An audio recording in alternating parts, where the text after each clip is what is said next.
You're always Julian on the Browno, and a cursory look at China's new ballistic missiles. I've mentioned already that I feel terrible because I've had 3 COVID jabs in 6 weeks. Long story. My head has turned to sludge, so this is just an off-the-cuff cursory look, not a serious article.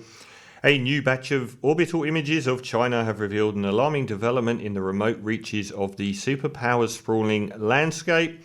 Basically, it's land borders away from the coast. China's committed itself to building massive fields of new ballistic missiles, and they could contain an unstoppable nuclear warhead. How often has the spectre of an unstoppable weapon been used by the media? The accelerating pace of the People's Republic of China's nuclear expansion may enable the PRC to have 700 deliverable nuclear warheads by 2027. The PRC likely intends to have 1,000 by 2030. What the photos don't show is the latest advance in China's hypersonic delivery. We're witnessing one of the largest shifts in global geostrategic power that the world has witnessed, and it only happens once in a while. I don't know if it's quite a Sputnik moment, but it's very close to that, and it has all our attention. Beijing's been quick to accuse a new technological agreement between Australia, the UK, and the United States, AUKUS, of being an act of nuclear proliferation because of the use of nuclear power plants in Australia's proposed next-gen submarines that we won't get for 30 years, if at all. It didn't mention the sharp increase in its own nuclear arsenal. So, just some thoughts. What's going on here? The idea of global conflict, as I've said, between China and America is ridiculous.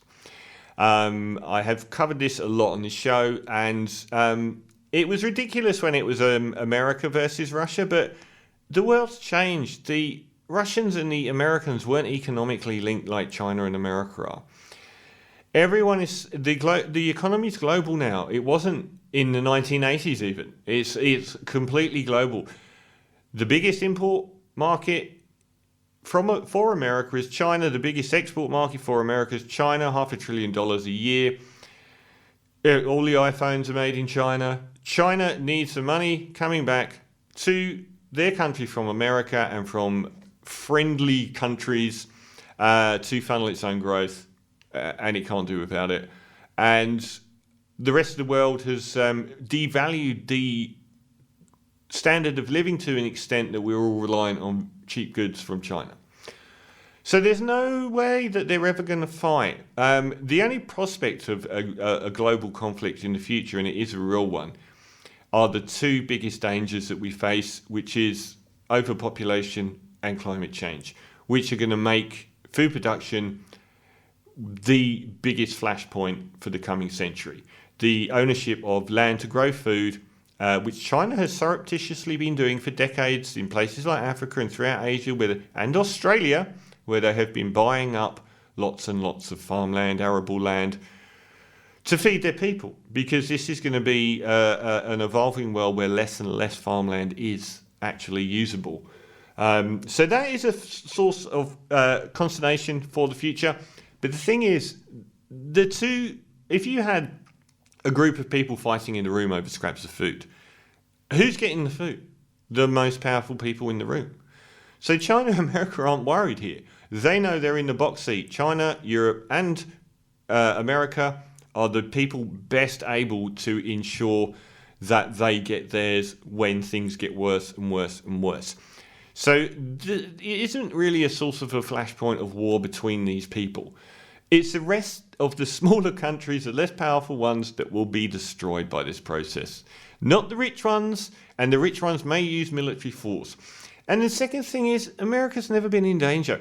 The biggest lie that we were told about the Cold War with Russia is that there was 2 comparable superpowers. They were never comparable. They might well have gone to war because things were so much worse then. And they were so much more aggressive towards each other. But even at their most aggressive, America and Russia never went to war. In fact, they've never really fought a real war against each other. It's just never happened. But Russia was so less powerful militarily than America. America would have wiped the floor with them. They had so much more nuclear proliferation than Russia did at their peak. It was never a battle that would have happened.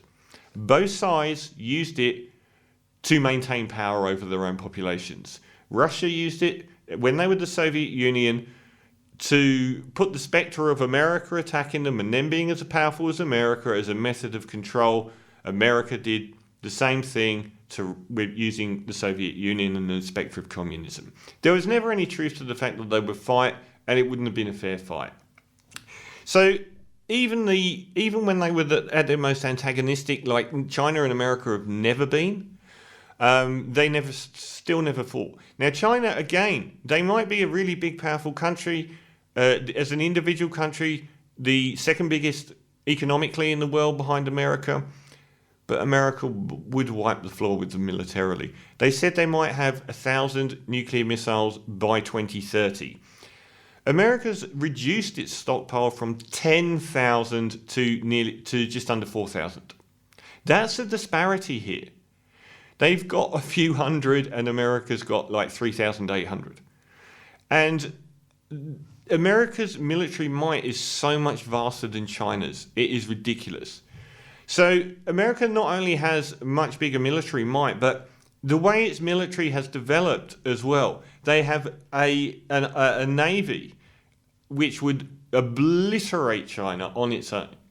Their aircraft carriers are basically floating countries that have so many planes that can do so much damage. They've got so many nuclear submarines. There's no fight here, but probably the number one reason is America spent the last half a century peppering the world with military bases. There are no Chinese military bases around the world. I think when I counted a few years ago, I might have got this figure wrong, but America had 800 foreign military bases. So strategically, how would you ever fight them if you were China? They can attack you from like 800 military bases around the world, where they've got F-16s and stealth bombers and ballistic missiles and thousands of troop stations. There's no fight here. So there is only one real outcome here, which is that China is strategically defending itself. They want to deter any incursions in their lands, and they want to say to America, if you do try anything, we're going to wipe the floor with you. They also have a deep-seated worry about their border away from the water, because that's in the Uyghur part of China, because they've got places like Afghanistan on the border, and they want to have, strong defense forces there, because they know that people like Islamic State are nuts enough to attack China.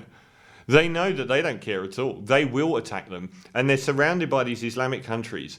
And I guess there is a genuine strategic risk that Islamism could take control of these countries. I believe the Taliban are probably right now the biggest enemy of Islamic State there is in the Middle East. So they desperately want to be friends with China, and they want to be friends with Russia. They do not want to be seen as this pariah group at all. But Islamic State's taken hold in places before, and you have failed states where this can happen as well. Chechnya, Dagestan, we've seen what's happened in those places. All of the stans, Turkmenistan, are all on these satellite places close to the Chinese border. This is about defense. It's not about attacking anyone. And it would be ludicrous to do so. And we make these spectres of these invincible weapons all the time. Today, since Hiroshima and Nagasaki, no one's used a nuclear warhead. So it's all a bit de facto, isn't it? Having the most powerful weapon when no one's really used one. And no superpowers have gone to war since World War II properly. It's all been de facto wars using client states. And America killed the Soviet Union in the end, not with weaponry, but with money. The Soviet Union tried to keep up the arms race, and by the time we got to the late 70s and hydrogen bombs and the space shuttle, they ran out of money. And that was pretty much it. They couldn't control such a vast empire anymore. They just were running out of money. It was an economic war they'd lost. They didn't have the benefits of capitalism, which China does. And China will go through fluxes because it's a bellwether of economic rises and economic decline, because personally I don't see much hope for the global economy anywhere. And obviously the building industry in China will be in decline for a while because it will be in decline everywhere, and they probably grew too fast to sustain it as well. And the other thing that China's got, which is why the West will never attack them, is over 1 billion people in the marketplace. The American companies want access to this market. I mean, they're doing it already with cinema. All the tech companies want access to this huge marketplace. There's more people than Europe. So there's a bit of muscle flexing going on here. There's probably some strategic forward planning, but America's military might is so vast, it could never be threatened by China, ever. Or certainly not in the next few decades. And there's no intent, because they're both so reliant on each other economically, that I would say that China is very wary about what a declining level of security and safety in a global position, and they'd really like to be at least second top dog, and second least likely to come under attack. And that's about it.